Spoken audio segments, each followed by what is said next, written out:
The Department of La Guajira, with a territory of approximately 20,848 square kilometers, is located in the extreme north of Colombia. With the best wind resources in South America, it is a region of contrasts, with a desert and semi-desert climate and surrounded by diverse landscapes, beaches, and salt flats. It includes 24 protected areas and the lands of 5 indigenous groups, Wayuu, Kinki, Ika, Kogi, and Wiwa, who have inhabited the territory since pre-Hispanic times, as well as a large Muslim community that has lived in the area since 1940. La Guajira includes the Flamingos Flora and Fauna Sanctuary, which covers approximately 7,000 protected hectares and is home to the great diversity of ecosystems characteristic of the region, including coastal wetlands, mangrove swamps, and vegetation adapted to arid conditions. In the indigenous concept of the territory, there are no border delimitations in Wayuinaiki, and the ethnic name for La Guajira is Wajirimuin, Woimuin, or Wajaira, which translates as our land. Karen Tiller Pana, Wayuu woman.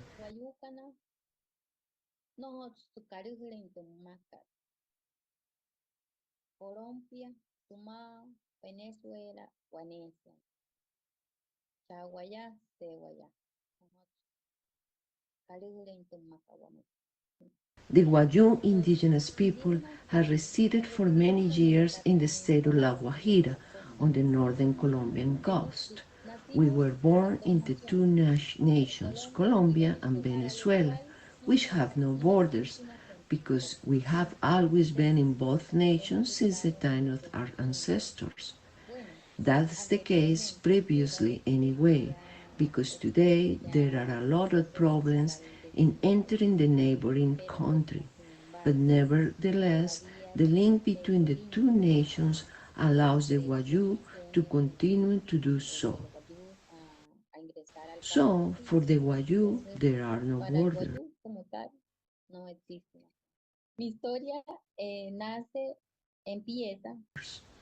My story begins when I was approximately 3 or 4 years old. From the moment we can first remember, our first steps are to roll balls of thread.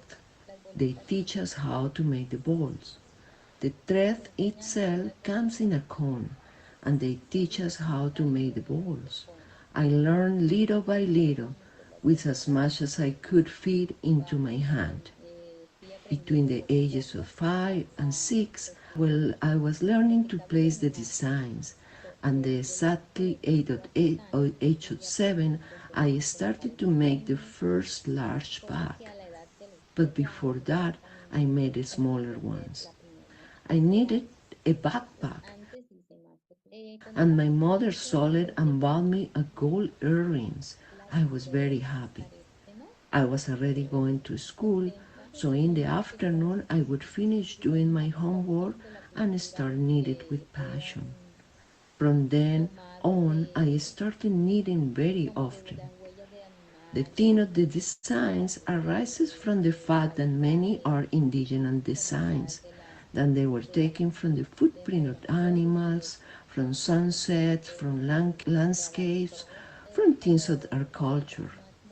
The theme for flowers is an adapted, more modern theme, and add innovations to traditional designs and to continue on traditional styles with something different. I entered the university, but I continued with my weaving while I on vacation in La Guajira. Previously, the people of the Wayuu community settled periodically according to the climate and season. The land was not an individual property, but rather a collective asset connected to the rancherias. In each rancheria, there are several houses, and each house has a kitchen, which is traditionally built with yotoharo, the heart of the cactus of the region. Inside, the fire is lit as a way to communicate that there's life within. Transhumance has been practiced with goat herds in the Wayuu community for more than 400 years. It is part of their life and is related to economic issues and food security, among other aspects. The connection that the Wayuu have with nature shows in their way of living, in the designs of their crafts, and in their respect for food. Frisch, or hurichi, is one of their typical traditional dishes whose main ingredient is goat. It has its own festival, which takes place annually in June in the city of Maicao. In the Colombian Caribbean, the Senu culture flourished between 800 BC and 1200 AD in the Momposina Depression. This region, characterized by its propensity for flooding, was transformed by the Senu through an ingenious drainage and irrigation system. Through the construction of an extensive network of canals, which covered 500,000 hectares in the Cauca River Basin and 150,000 hectares in the Sinu River Basin, they were able to regulate the flow of water, thus protecting their homes and optimizing the use of their land for agriculture. The Senu designed channels of various dimensions and configurations, adapting them to the specific needs of water control. During floods, these canals directed excess water toward vacant land where large areas of crops could be cultivated. In addition, short channels between 30 and 60 meters in length were used to control the speed of the water and to facilitate sedimentation, which was then spread over the fields as fertilizer. This infrastructure not only guaranteed agricultural production during the summer, but also served to nourish fish farms in the winter.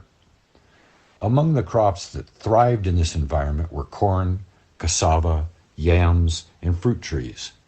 In this context, the arrow cane, a plant unique in the world, also grew and was adapted perfectly to the conditions of the land.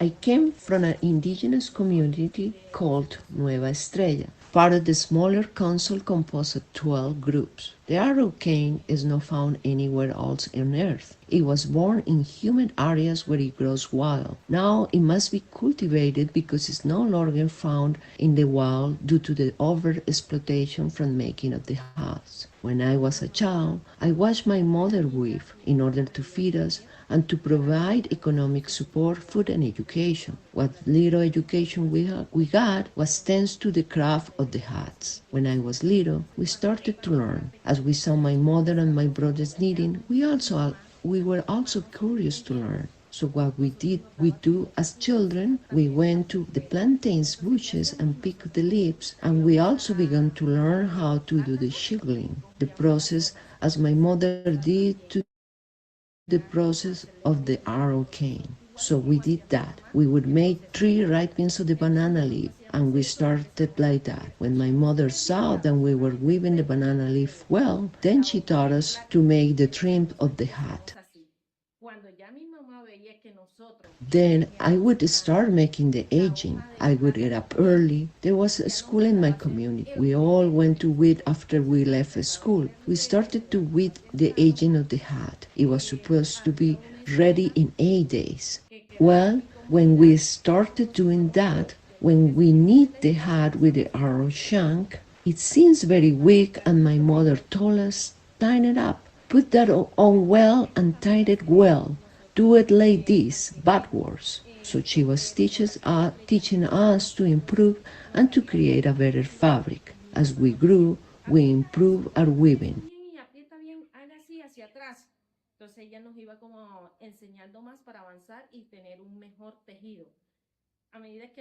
We started with the Quinciano fabric, which is rustic, like this one, and then we started with 17, that's it.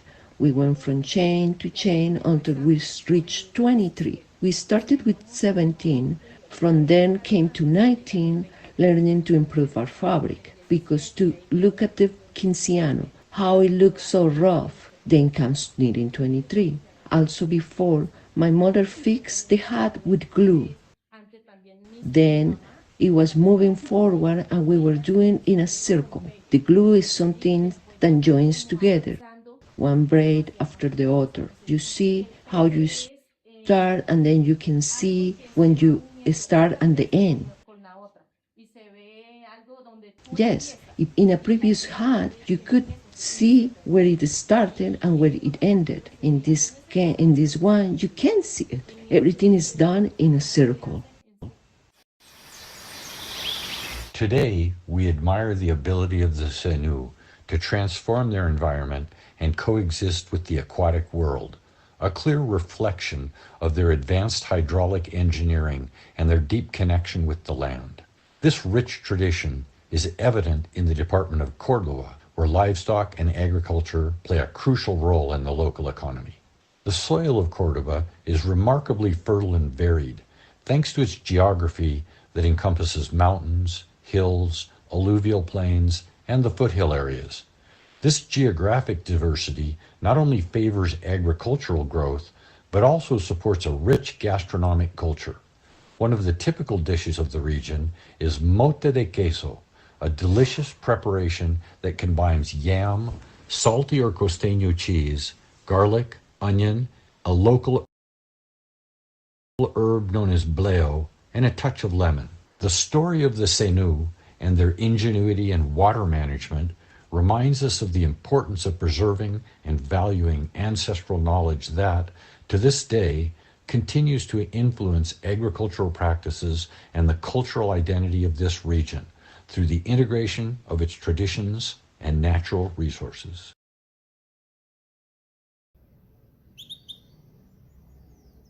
In the south of Colombia, where the Andes mountain range is divided into three branches that define and outline the diverse Colombian territory, the states of Huila, Cauca, and Nariño meet. It is the place where groundwater emerges to form the mother lagoons, which are the sources of the most important rivers in the north of South America. The fluvial start that supplies 70% of the country's water. This incredible cradle of water, known as the Andean Knot or the Colombian Massif, is the home of a large number of native animals and plants that are protectors and nurturers of life. Stone Library. In the Colombian Massif, the ancient inhabitants, beginning about 2,000 years ago, created and ritually arranged what we today call the most important lithic library on the American continent. This Andean node was the territory destined to be a great sacred setting in which hundreds of underground centers were created to deliver these essential symbols, the people of stone, to the Mother Earth. The statues of the Pueblo Escultor comprise more than 500 diverse lithic statues or texts that embody a language whose interpretation continues to be a subject of study. They are stone people with large fangs and expressive eyes, carrying objects in their hands, dressed with decorative and symbolic details such as masks, canes, headdresses, snakes and other animals, shields and spears, authority sticks, and poporos for chewing coca leaves, as well as various ritual and symbolic elements difficult to interpret. They invoke an alternate world where the characteristics of animals, plants, humans, and strange mysterious beings are integrated into a plethora of fantastic lithic images. The guardians of the territory and the repatriation. This stone library functions as a living link both to the original creators more than 2,000 years ago and to the current inhabitants of the land, who consider themselves to be the guardians and custodians of the territory and of the waters, the animals, and the stone library inherited from the ancestors. Faced with the colonialist occupation that the Colombian Massif experienced in recent centuries, today's inhabitants and guardians of the territory have played a fundamental role in its recovery and revaluation. This is the context underlying the plundering of sculptures and other lithic objects carried out by a German museum in 1913. In 1915, the corregidor, or mayor of San Agustin, Jose Maria Urbano, was the first person to oppose this looting and to report it to national authorities. From that moment and continuing to the present day, Hundreds of people living in the Massif have fought to prevent further archaeological pillaging and for the return of the stone people plundered and stolen over the years. Judicial actions, social manifestations, and now the creation and publication of a repatriation log, the Bitácora de la Repatriación, have highlighted the struggles that evoke the bond with their environmental and ancestral heritage, which continues to motivate the inhabitants of the Colombian Massif.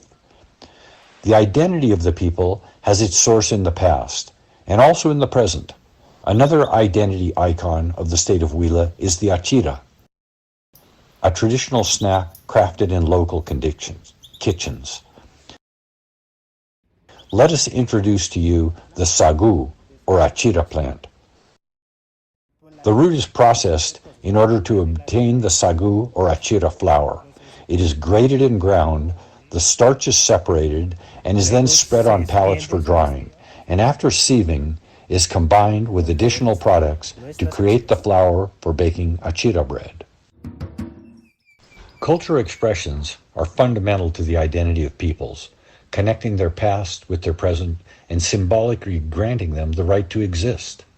This situation is relevant to Colombians in foreign lands, who, despite being far from their homeland, work to keep their traditions and customs alive. Thus it is that both indigenous peoples and migrants face challenges to the preservation of their cultural identity, and this emphasizes the importance of recognizing and valuing these connections in the context of the diaspora.